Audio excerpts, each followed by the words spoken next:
Bonjour tout le monde. Tout d'abord, je tiens à déclarer que je n'ai absolument aucun conflit d'intérêt potentiel à déclarer.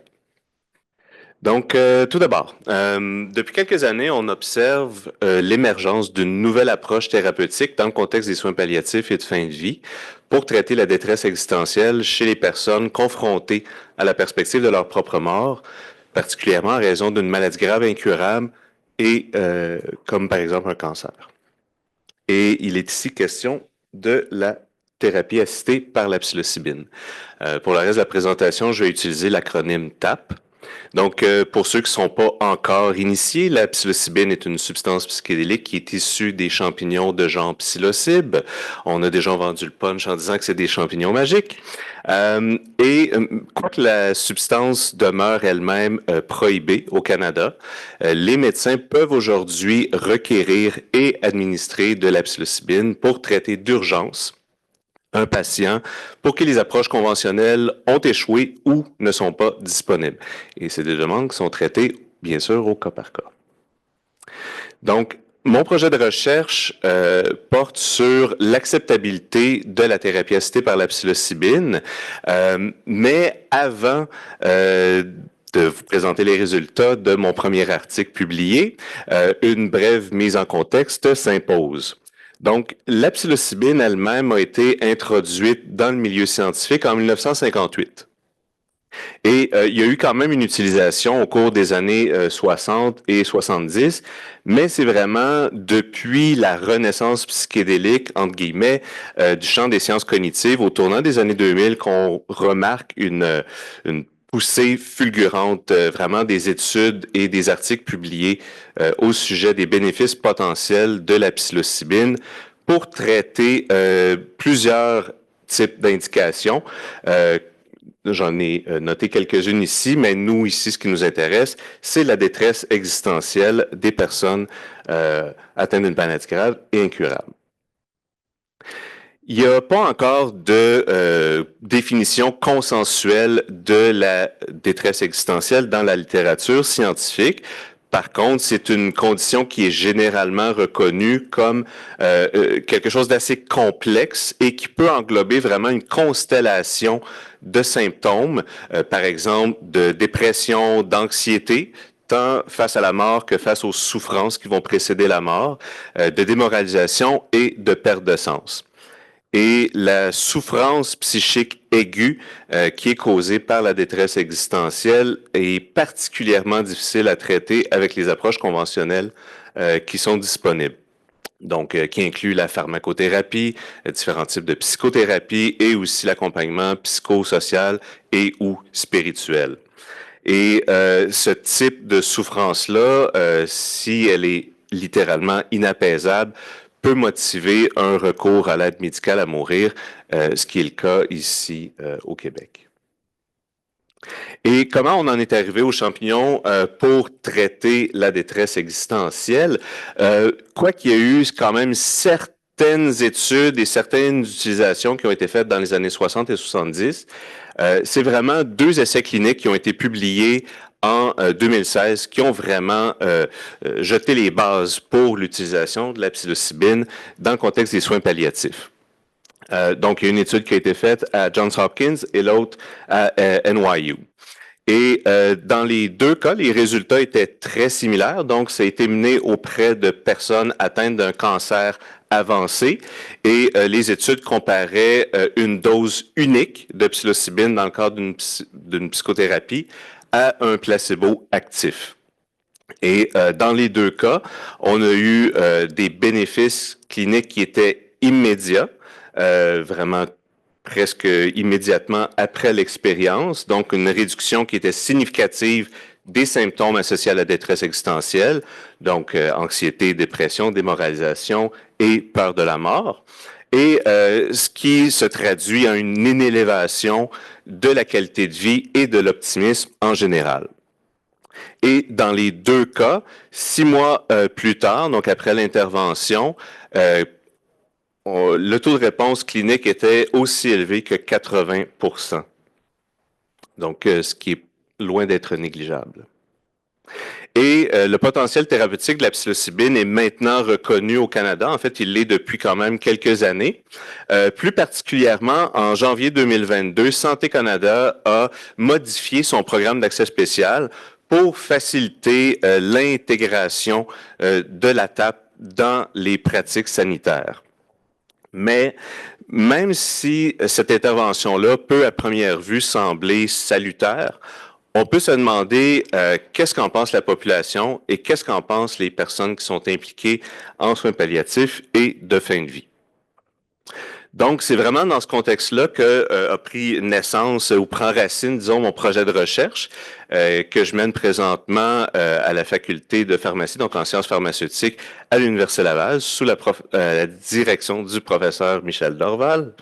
Et donc, les objectifs global de mon projet de recherche, c'est d'évaluer l'état actuel de l'acceptabilité d'une part sociale et d'autre part professionnelle de la TAP, particulièrement pour traiter la détresse existentielle, et aussi d'identifier les facteurs qui sont associés aux attitudes positives de la population et des personnes impliquées en soins palliatifs. Donc, dans le contexte de cette étude, on réfère à l'acceptabilité comme un jugement collectif à l'égard d'une intervention en santé.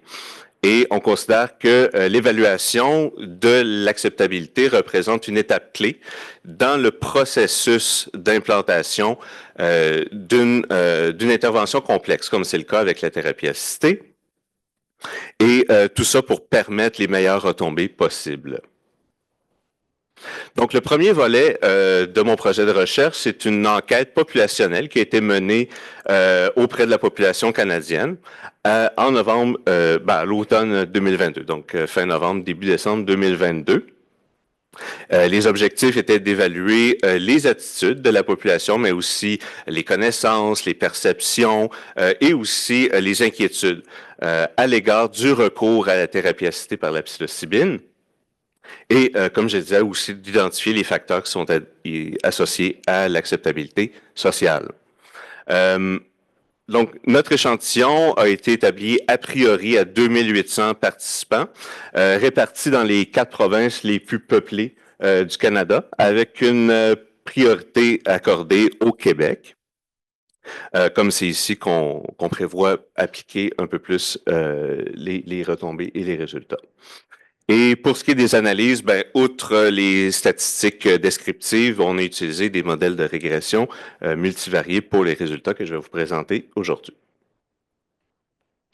Donc, présentation ici de l'échantillon comme tel. Donc, on avait une répartition sensiblement égale de tous les groupes d'âge et aussi d'hommes et de femmes. Donc, l'échantillon était stratifié par province, groupe d'âge et sexe.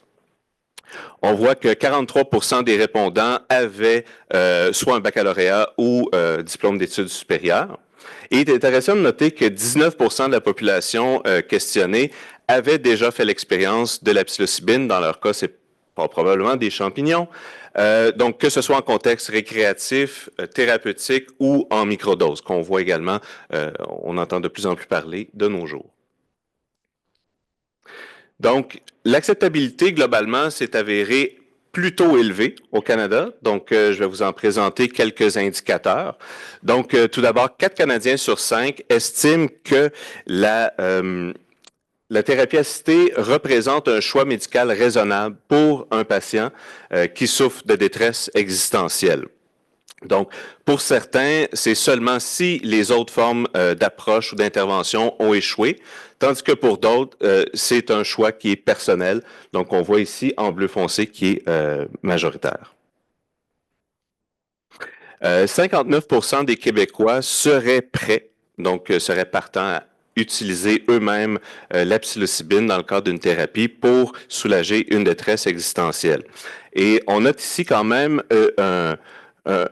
l'acceptabilité est nettement plus élevée lorsque c'est vu dans un contexte qui est réglementé, donc vraiment dans le cadre d'une psychothérapie avec un thérapeute qui est autorisé et qui est certifié, comparativement à des scénarios un peu plus libres, donc que ce soit par exemple une expérience guidée par un facilitateur ou un guide ou de manière littéralement non encadrée.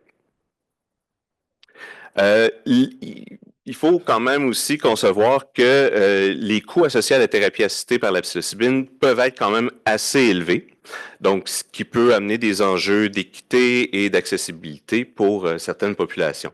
Et devant cet enjeu, 85% des Canadiens étaient favorables à ce que le système, plutôt le régime public de santé, couvre les coûts de la TAP, donc que ce soit partiellement ou en totalité.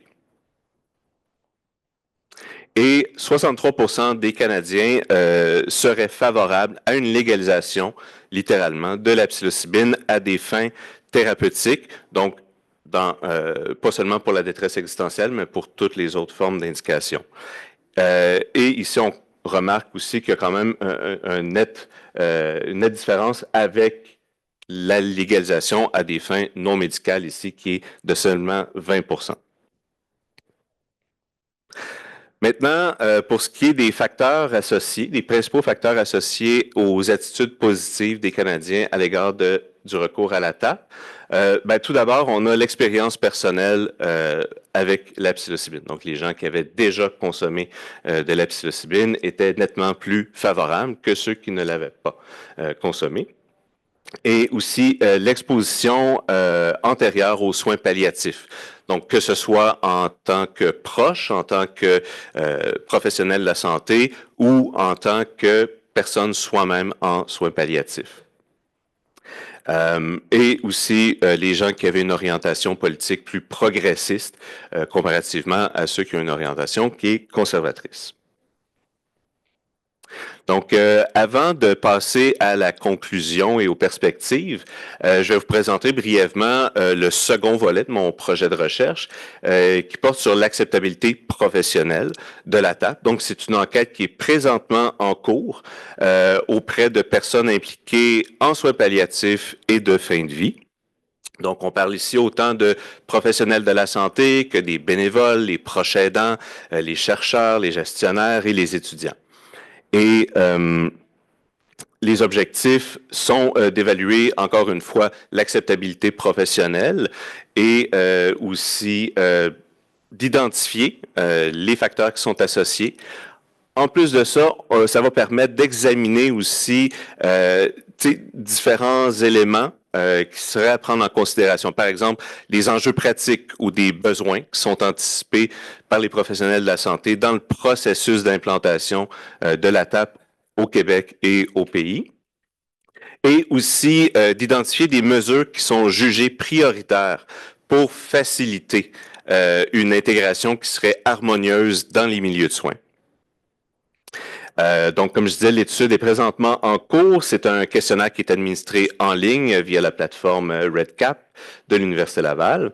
Et les analyses sont sensiblement les mêmes, selon les mêmes modèles que pour l'enquête populationnelle, donc des statistiques descriptives et des modèles de régression multivariés. Donc, soit dit en passant, pour ceux qui seraient intéressés à participer ou à partager l'information, j'ai un code QR ici et on a des dépliants avec les détails de l'étude.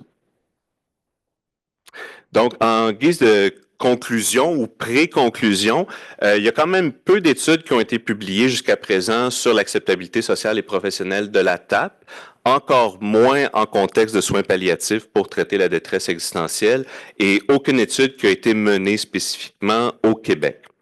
Donc, en ce sens, le projet de recherche que je vous présente présentement, c'est drôle ça, va permettre vraiment de contribuer au processus continu d'optimisation, en fait, de la mise en œuvre de la thérapie assistée dans les milieux de soins, donc particulièrement dans le contexte des soins palliatifs et de fin de vie, et aussi d'intégrer ça dans notre contexte social. Et tout ça en vue de favoriser l'accessibilité et l'équité de cette thérapie qui est quand même très prometteuse pour les personnes qui sont confrontées à la perspective de leur propre mort. Donc, qui peut leur permettre de vivre leurs derniers moments. Ça donne une opportunité de vivre ces derniers moments-là avec une meilleure qualité de vie. Et comme l'a si bien résumé une de nos patientes partenaires, une patiente partenaire, la thérapie assistée par la psilocybine a été pour moi une aide médicale à vivre. Et pour conclure, j'aimerais remercier très brièvement l'ensemble de l'équipe du projet de recherche dans lequel je suis impliqué, donc le projet P3A, psilocybine en fin de vie, audace, acceptabilité et accès, ainsi que tous ceux qui ont contribué financièrement et au soutien continu des démarches de mon projet de recherche. Et en guise de conclusion, je vous remercie, vous, pour votre attention.